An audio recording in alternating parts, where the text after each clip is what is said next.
Olá, gente, tudo bem? Todos os anos no Brasil, segundo o Ministério da Saúde, são 1,24 novos casos por 100 mil habitantes. O mieloma múltiplo é o segundo tipo mais comum de câncer no sangue e há uma dificuldade em seu diagnóstico porque os sintomas são facilmente confundíveis com sintomas de outras doenças. Até por conta disso, 1 em cada 4 pacientes demora até 1 ano para procurar o médico após os primeiros sintomas aparecerem. E aí pode começar uma outra jornada, que é a de descobrir o diagnóstico correto, né? O que pode demorar de 6 meses a 1 ano após essa, que foi a primeira consulta. Bom, para falar sobre o desafio do diagnóstico, eu recebo aqui a doutora Cecília Richard, que é médica ortopedista especializada em cirurgia de coluna e osteometabolismo, e também o Dr. Walter Moisés Tobias Braga, que é médico hematologista e professor da Universidade Federal de São Paulo. Obrigada por estarem aqui hoje, é um prazer receber vocês aqui no estúdio. Bom, Dr. Walter, queria começar com você. Quais são os sintomas mais comuns do mieloma múltiplo, né? Por que eles podem ser confundidos com de outras doenças? Olá, Rita, tudo bom? Obrigado pelo convite de estar aqui. Os sintomas do mieloma múltiplo, eles acabam se confundindo bastante, porque é uma doença que acomete idosos. Então, é muito comum os principais sintomas envolverem dor nas costas, né, e um quadro de cansaço ou anemia, algo que é muito frequente ser observado nessa população idosa acima de 60 anos de idade. Dor nas costas, como ele falou, doutora Cecília, é uma coisa que os idosos têm, às vezes a gente, que não é mais velho, tem, e a gente acha, levantei um peso, preciso fazer mais exercício físico, né? Então a gente sempre dá essas desculpas e muitas vezes não vai buscar ali um profissional da saúde, né? Esse médico que recebe muitas vezes esse paciente é o ortopedista, né? Como é que o ortopedista pode ajudar no diagnóstico do mieloma múltiplo? Oi, Rita, é um prazer estar aqui. Então, o que a gente sempre fala na nossa prática clínica sempre? É uma dor que ela acompanha o nosso paciente idoso, é uma das dores mais frequentes, a dor lombar, a dor tóraco-lombar. E, infelizmente, ela é mais frequentemente confundida com uma artrose da coluna. Doutora, eu tenho uma artrose na coluna, e o próprio médico, o próprio especialista, é difícil investigar esse paciente, ele acompanha essa dor, como todas as outras dores do paciente ser extremamente poliqueixoso, mas principalmente a dor lombar, na grande maioria das vezes, ela passa como uma artrose na coluna, que é comum a todo e qualquer paciente idoso.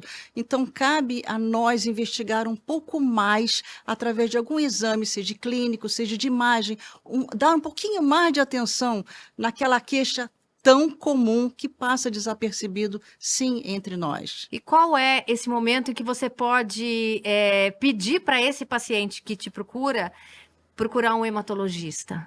Mas isso assim, na nossa clínica que a gente faz o osteometabolismo, ou seja, faz a parte de osteoporose, fragilidade óssea, fratura, dor lombar. Então, assim, nunca nosso paciente sai antes de um raio-x de coluna tóraco-lombar, que também tem deficiências em diversos serviços, é difícil de fazer, a imagem não fica boa, às vezes o paciente não consegue. Ok, então a gente vai para o laboratório também, algum laboratório básico, de rotina, que a gente sempre pede um hemograma básico para o paciente, alguma coisa relacionada ao osteometabolismo, cálcio, função renal, e a gente, como rotina, no nosso paciente acima de 60 anos, a eletroforese de proteínas faz parte do nosso arsenal. E é nesse exame que você vê essa necessidade de transferir ele para o hematologista? 85% dos casos, alguma alteração, aí o paciente questiona para a gente o que fazer. Referencia para o hematologista. Você continua sendo meu paciente, Claro. mas referencia para o hematologista. Daí para frente, ele sabe conduzir. Doutor Walter, e qual que é o impacto desse atraso do diagnóstico, né? A doutora Cecília disse que em lugares de excelência, onde há acesso a esses exames, né, é possível perceber que o hematologista é o médico para onde esses pacientes têm que ser encaminhados, né? Mas a gente sabe que o Brasil é grande e muitas vezes isso não acontece, né? Um atraso nesse diagnóstico tem qual impacto nesse paciente com mieloma múltiplo? Essa é uma pergunta muito interessante, Rita. É muito comum a gente receber a pergunta em consultório, isso também é comum no ortopedista, isso é comum nos pronto-socorros, nas unidades básicas de saúde, o paciente perguntar: é normal eu ter dor nas costas? Não. O normal é envelhecer sem dor nas costas. Mas é comum você ter dor nas costas? Sim. É comum envelhecer com dor nas costas. A gente sabe que as doenças degenerativas da coluna, ela acomete uma boa parte dos pacientes idosos, acima de 60 anos. Estar atentos a outros sinais e sintomas que sugerem o diagnóstico de mieloma é uma obrigação de todo mundo que mexe com o paciente, né, que lida na linha de frente com o paciente, seja o ortopedista, seja o clínico do posto de saúde, seja o clínico de um pronto-socorro. Então, estar atento a outros sintomas, como, por exemplo, a anemia, né, o cansaço, que muitas vezes acaba aparecendo no exame de sangue como uma anemia, né, alterações da função dos rins, onde você consegue observar dentro de exames, que são exames de rotina, função renal, hemograma para avaliar a anemia. Então, fazer um apanhado geral desse paciente é algo extremamente importante para a gente detectar esse diagnóstico de uma forma precoce. Aí, voltando para a minha pergunta, quando isso não é feito e se demora a obter esse diagnóstico, qual é o impacto nesse paciente? Aí é onde a gente começa a ter alterações da função dos rins, é quando a gente começa a ter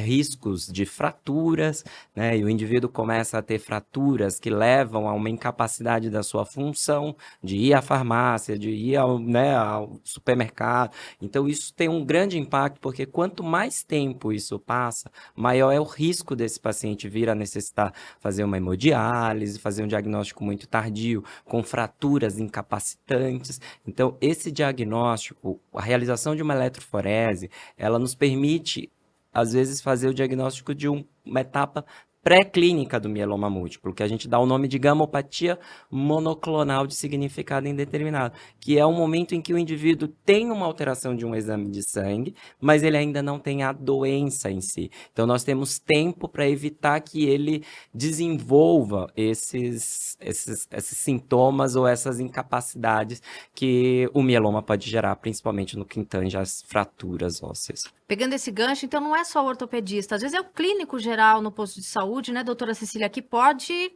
aventar essa hipótese. Olhando né? o paciente como um todo, né, Rita? Olhando o paciente como o Walter bem colocou aqui, a função renal, a parte hematológica dele, no geral. Mas, assim, é porque são sintomas, se você pensar, que na pressa do teu consultório, na rapidez ou na não atenção do teu consultório, você passa desapercebido e você não investiga. Mas, como o Walter falou assim, às vezes com detalhes, exames básicos de rotina, você pelo menos levanta aquela suspeita diagnóstica. É o suficiente, se eu não quer mais avaliar, encaminha e deixa ele dar o diagnóstico ou não. E é o que ele fala tanto, detectar essa fase prematura, essa fase indolente, que é a chamada dessa gamopatia, isso a gente identifica muito no nosso consultório. E a partir desse momento, encaminhar, e a gente sabe que o paciente monitorado e abordado pela hematologia, a partir desse momento, você me corrija se eu estiver errada, ele tem outra evolução, outro prognóstico, outra qualidade de vida. Então, acho que cabe a gente e a todo profissional, a gente ortopedista ou clínico, todo envolvido nessa área, e de identificar esses indicadores básicos e encaminhar para a hematologia. Que aí dá para frente, eles monitoram e sempre, quando é mais precocemente abordada essa patologia, sem a fratura que impacta bastante, né, Walter? A fratura impacta bastante no prognóstico desse paciente, a gente conseguindo minimizar essa evolução, a gente melhorar a qualidade de vida desse paciente. E são exames simples, né, como você mesmo disse. Agora, doutor Walter, o mieloma múltiplo costuma aparecer em qual faixa etária, né, em média? Mais comum em homens, mais comum em mulheres, e existem fatores que genéticos ou ambientais, que podem contribuir para o desenvolvimento da doença? Não existe uma relação direta de algum agente, como por exemplo o cigarro está relacionado ao câncer de pulmão, por exemplo. Não existe nenhum agente que esteja totalmente relacionado com o mieloma. Qualquer um de nós podemos ter. Não existe uma predisposição genética, algo herdado, não existe. A gente sabe que precisamos cultivar hábitos de vida saudável, controle de peso, evitar cigarro, evitar o álcool em excesso. Para Então, todas as para todas doenças. as doenças neoplásicas. Então, isso vale para tudo. Não existe uma diferença muito em relação a sexo. Então, ele pode ser um pouco mais prevalente em homens que em mulheres, mas isso não é algo que seja significativo. Então, E faixa etária? faixa etária é idoso. Então, 85% dos pacientes com mieloma múltiplo, eles estão com mais de 65 anos de idade. Então, é uma doença predominantemente de idosos, né? E a gente falou, né? O senhor falou que é um exame hematológico, né? Ou seja, é um câncer hematológico, perdoa, um câncer, ou seja, um câncer do sangue, né? O que acontece na medula óssea que leva a esse mieloma? Então, nós temos no nosso sangue uma célula que produz os nossos anticorpos. A gente acabou de sair de uma pandemia onde muito se ouviu falar em vacina, em vírus e produção de anticorpos. Então, a célula do nosso sangue que produz os nossos anticorpos para a memória de um vírus, para a memória de uma vacina, é o plasmócito, que é o produtor dos anticorpos. E é essa célula que sofre um processo neoplásico. E ela tem uma característica específica de se proliferar dentro dos nossos ossos, que é a nossa fábrica do sangue. Nosso sangue é fabricado dentro dos nossos ossos. E ali dentro dos ossos ele começa a formar pequenos tumores. Por isso que é essa denominação, mieloma múltiplo, é um câncer da medula óssea múltiplo, porque são todos os ossos que são acometidos. Então, ele leva pequenos buraquinhos dentro dos ossos que vão predispor ao risco de fraturas. Então, você pode, às vezes, sofrer uma fratura espontânea descendo de um carro, pegando uma sacola. Então, fraturas que muitas vezes Não teve um impacto. um impacto, exatamente. Uhum. Então, é basicamente isso que ocorre. E, lógico, ele leva a outros sintomas, porque você tem uma produção desses anticorpos em excesso, isso pode sobrecarregar a função dos seus rins, anemia faz parte também, o aumento dos níveis de cálcio no sangue, porque ele tira o cálcio de dentro do osso, né? Então, tudo, além de infecções, porque é uma célula que produz os nossos anticorpos, mas esse anticorpo em excesso, ele não serve para fazer defesa. Uhum. Doutora Cecília fez uma menção de completar? Pois é, eu estava falando das infecções recorrentes que podem acontecer, é outro detalhe que a gente tem que sempre levar em conta, mas quando é que falou da osteoporose, ela se confunde um pouquinho, porque são lesões líticas, são lesões pontuais que destroem um ossinho por ossinho, crânio, o úmero, quadril, e também pode existir o quadro de osteoporose sistêmica, de osteoporose geral. Então, é fácil num paciente que sai do carro, a gente que trata osteoporose e quebra a coluna, é uma fratura osteoporótica. Por si só, osteoporose pós-menopausa, baixou o nível de estrogênio, fez osteoporose pós-menopausa. Tá, pode ser, tem tudo a ver, paciente magrinha, pequenininha, idosa, pode ser, mas também eu tenho que afastar aí um diagnóstico de um possível mieloma. Então, entra na nossa rotina mais uma vez.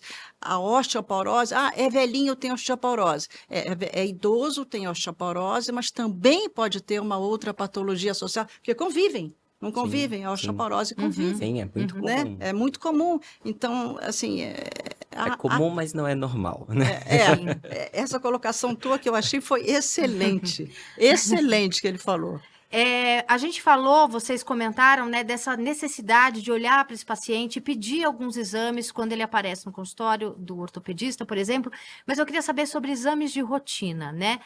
A maioria é idoso, mas não todos, né? Então, assim, a mulher muitas vezes vai uma vez por ano, 2 vezes por ano ao ginecologista, os homens costumam ir ao cardiologista, né, muitas vezes. Esses médicos, eles podem ser, pedindo ali exames de rotina, eles podem ser auxiliares nesse diagnóstico precoce, doutora Com Cecília? certeza, porque como o Walter falou, são exames básicos, é um cálcio, é uma creatinina, avaliação da da função renal, e incluir dentro uma eletroforese de proteínas, que qualquer médico pode pedir. É um exame É barato.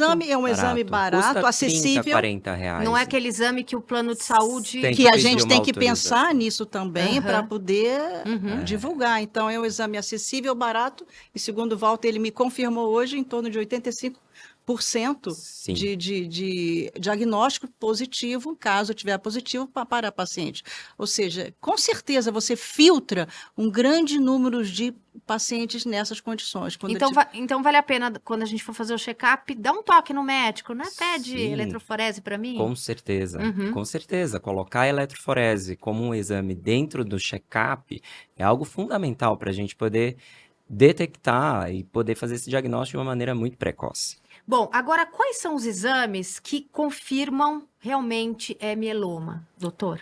Aí são exames mais específicos, são exames em que envolvem um hematologista realmente, não dá para fazer por outros profissionais. Aí são exames invasivos, onde eu vou fazer um aspirado da medula óssea do paciente, aí é um exame chamado mielograma, ou uma biópsia de medula desse paciente, que aí é retirada de um fragmento ósseo. Então, geralmente é um procedimento que a gente faz sedado, em centro cirúrgico, e aí sim a gente consegue avaliar nessa medula essas células doentes, né, esses plasmócitos doentes, a gente consegue confirmar esse diagnóstico a partir de estudos mostrando que aqueles plasmócitos são todos de uma linhagem só, que a gente chama monoclonal. Então, esses são os exames básicos. Então, você teve todos aqueles exames que te Te apontaram. triaram, isso, te triaram, né, que fazem uma triagem e te sugerem bastante, em até 85% das vezes, até você chegar e poder fazer o diagnóstico definitivo com esse exame, que é um exame invasivo, que aí é uma biópsia. Doutora Cecília, agora como esse diagnóstico precoce, aí eu queria que a senhora falasse como, né, um ortopedista que acompanha esses pacientes, mas não só, né, como esse diagnóstico precoce muda o prognóstico da doença desse paciente com mieloma múltiplo? Então, a gente na nossa clínica, graças a Deus, a gente consegue, com os exames básicos, eletroforese, e esses mais simples da rotina, hemograma, cálcio, a avaliação da função renal, a gente consegue detectar grande parte na fase precursora, pré-maligna, indolente.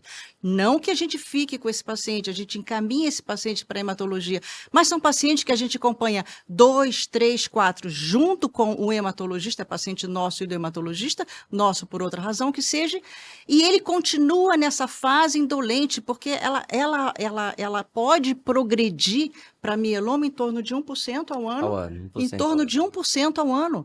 Então, assim, a monitorização desse paciente com o hematologista agora, com exames regulares, que seja de 6 em 6 meses, que seja de ano em ano, como é a conduta que eles fazem também, você consegue levar esse paciente com qualidade de vida até se lá na frente vier ou não a desenvolver o mieloma. E algumas vezes ele descobre nesses exames de rotina outras patologias. Eu tenho um paciente que descobriu câncer de mama, câncer de próstata, algum problema cardíaco, são tratados e continuam evoluindo com a gamopatia, com essa fase precursora, que evolui durante muito tempo, muito lentamente. Então, esse diagnóstico precoce é uma qualidade de vida para esse paciente se tratar. Lógico, porque em se tratando numa fase precoce, isso desde o momento que a gente diagnostica isso, é encaminhado ao hematologista, a gente vê que vocês evitam o impacto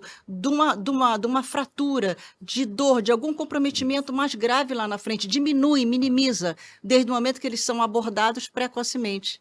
E, por outro lado, um diagnóstico tardio, doutor Walter, como é que você recebe esse paciente que já podia ter sido diagnosticado um ano antes, por exemplo? Hoje, eu trabalho num hospital público em que o pronto-socorro ele está fechado por motivos de reforma e nós recebemos pacientes referenciados. Então, hoje eu te falo, 90% dos nossos pacientes, eles chegam em estágio avançado de doença, né? O serviço de saúde falhou no reconhecimento precoce da doença. E aí, coisas que você poderia ter oferecido para ele antes, não é Coisas, possível mais. exatamente. Então, aí você já chega num estágio em que o indivíduo precisa de uma hemodiálise, né? Que é uma terapia de substituição renal. O Ou indivíduo seja, já houve ali uma perda dos rins. Sim, e aí ele fica preso a um serviço de diálise a cada 3 vezes por semana para sempre, né? Então isso tudo impacta em qualidade de vida. Se a gente está falando de uma população que ainda é economicamente ativa, ele já vai ter que sair do seu serviço, já vai impactar em previdência, né? Então a gente tem essa questão do impacto de fratura, por exemplo. O indivíduo que precisa de uma prótese, vai passar a andar de uma cadeira de rodas, fez uma, né, compressão, vai ter que ter uma reabilitação com fisioterapeuta. Então, tudo isso tem um grande impacto onerando o próprio serviço de saúde. Eu estou falando público e privado E também. retirando a qualidade de vida dessa Retirando pessoa, a qualidade de vida. Faz toda a diferença você ter o diagnóstico de um mieloma num paciente que precisa de uma terapia de substituição renal, que é a hemodiálise, de um paciente que precisa de um cuidador para tomar banho, para fazer suas atividades de vida diária, para comer, né? Isso faz muita diferença em relação a impacto na qualidade de vida, né? A gente não vai falar nesse episódio sobre tratamento, mas não tem como eu não fazer essa pergunta para vocês, né? Uma vez confirmado esse diagnóstico, né, em linhas gerais, como é que funciona o tratamento do mieloma múltiplo? Continua sendo acompanhado não só pelo hematologista, mas também por ortopedista e por outros profissionais da saúde? Eu falo que o tratamento do mieloma, ele é multidisciplinar. Ele é multidisciplinar desde o reconhecimento, né, desde a suspeita até o tratamento em si. Então, é toda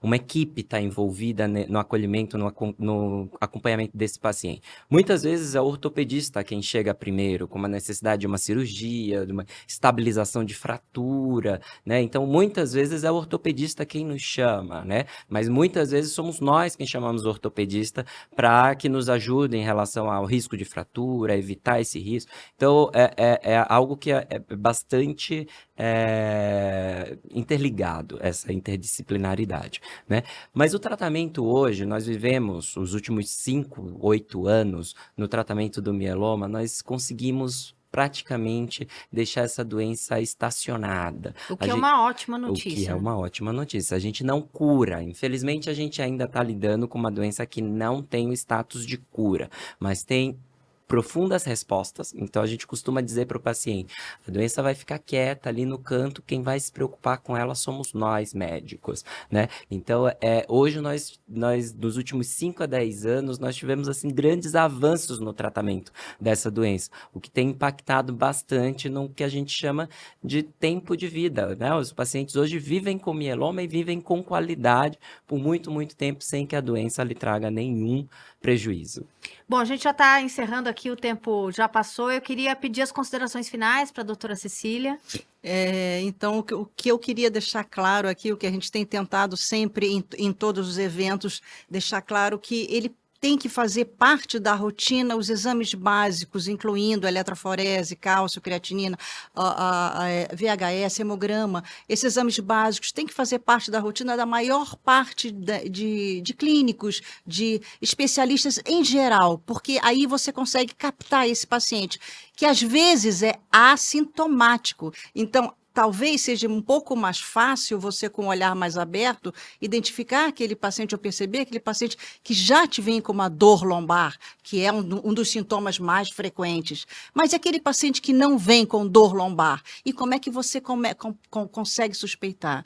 Então, que os médicos inserissem dentro do seu arsenal laboratorial exames básicos que ajudassem a perceber esse doente assintomático e que o paciente assintomático também se alertasse, procurasse seu médico para investigar essa dor lombar tão caracterizada como artrose da coluna e muitas das vezes ela é um pouco além. E que os pacientes comecem a pedir também, né? Hoje em dia temos pacientes cada vez mais bem informados que podem chegar e ter essa conversa com o médico, né? Exatamente. Suas considerações finais, doutor Walter? Eu acho que é fundamental, a disseminação do conhecimento, ela é fundamental, né? Então, acho que falar sobre uma determinada doença para todo o público, seja o público leigo ou o público que está envolvido ali na atenção à saúde do paciente, precisa todo mundo saber sobre que existe uma doença com tratamento específico, com um diagnóstico específico, uma maneira de triar e que a gente consegue fazer um diagnóstico precoce e tratar esse paciente de maneira adequada, evitando que ele sofra com as consequências de um diagnóstico tardio. Então essa é a mensagem. Obrigada mais uma vez, eu agradeço a doutora Cecília Richard, que é médica ortopedista especializada em cirurgia de coluna e osteometabolismo, e também o doutor Walter Moisés Tobias Braga, que é hematologista, professor da Universidade Federal de São Paulo. Esse podcast faz parte de uma série de 5 episódios sobre mieloma múltiplo, uma parceria entre o Estadão Blue Studio e a Johnson & Johnson. Eu já convido você, então, a escutar os próximos episódios que vão falar justamente sobre a jornada do tratamento do paciente e também as inovações científicas quando o assunto é o mieloma múltiplo. Eu sou a Rita Lizauskas, muito obrigada pela sua companhia, por estar aqui com a gente. Até a próxima.